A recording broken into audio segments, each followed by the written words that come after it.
36వ వచనమండి. అప్పుడు ఆయన జనసమూహములను పంపివేసి ఇంటిలోనికి వెళ్ళగా ఆయన శిష్యులు ఆయన వద్దకు వచ్చి, పొలంలోని గురుకులను గూర్చిన ఉపమానము మాకు తెలియజెప్పమనిది. అందుకు ఆయన ఇట్లనెను, మంచి విత్తనము విత్తువాడు మనిషి కుమారుడు. పొలంలోకము మంచి విత్తనములను రాజు సంబంధులు, గురుకులు దుష్టుని సంబంధులు. వాటిని విత్తిన శత్రువు అపవాది. కోత యుగసమాప్తి. కోత కోయవారు దేవదూతలు. గురుకులు ఎలాగూ కూర్చబడి అగ్నిలో కాల్చివేయబడునో అలాగే యుగ సమాప్తి అందు జరుగును. మనిషి కుమారుడు తన దూతలను పంపును. వారు ఆయన రాజ్యంలో నుండి ఆటంకములగు సకల వాటిని దుర్నీతి పరులను సమకూర్చి అగ్నిగుండంలో పడవేయుదురు. అక్కడ ఏడుపును పండ్లు కొరుకుటయును ఉండును. అప్పుడు నీతిమంతులు తమ తండ్రి రాజ్యంలో సూర్యుని వలె తేజరిల్లుదురు. చెవిగలవాడు వినుగాక. పరలోక రాజ్యము పొలంలో దాచబడిన ధనము పోలి ఉన్నది. ఒక మనుషుడు దాన్ని కనుగొని దాచిపెట్టి అది దొరికిన సంతోషంతో వెళ్ళి తనకు కలిగినదంతయు అమ్మి ఆ పొలంను కొనును. మరియు పరలోక రాజ్యము మంచి ముత్యములను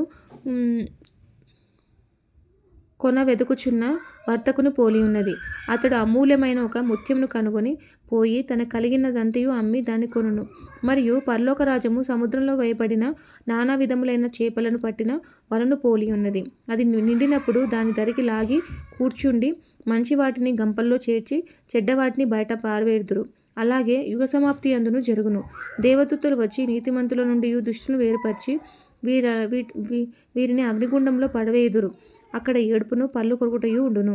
వీటన్నిటిని మీరు గ్రహింతురా అని వారిని అడగగా వారు గ్రహించితిమి అనేది. ఆయన అందువలన పరలోక రాజ్యంలో శిష్యుడేగా చేరిన ప్రతి శాస్త్రియు తన ధననిధిలో నుండి క్రొత్త పదార్థములను పాత పదార్థములను వెలుపలికి తెచ్చి ఇంటి యజమానికి పోలి ఉన్నాడని వారితో చెప్పాను. యేసు ఈ ఉపమానం చెప్పి చాలించిన తర్వాత ఆయన అక్కడి నుండి వెళ్ళి స్వదేశంలోకి వచ్చి సమాజ మందిరంలో వారికి బోధించుచుండెను. అందువలన వారు ఆశ్చర్యపడి, ఈ జ్ఞానమును ఈ అద్భుతములను ఇతనికి ఎక్కడి నుండి వచ్చితివని, ఇతడు వడ్లవాని కుమారుడు కాడా? ఇతని తల్లి పేరు మరియ కాదా? యాకోబు, యోసేపు, సీమోను, యూదాను వారు ఇతని సోదరులు కారా? ఇతని సోదరీమణులందరూ మనతోనే ఉన్నారు కారా?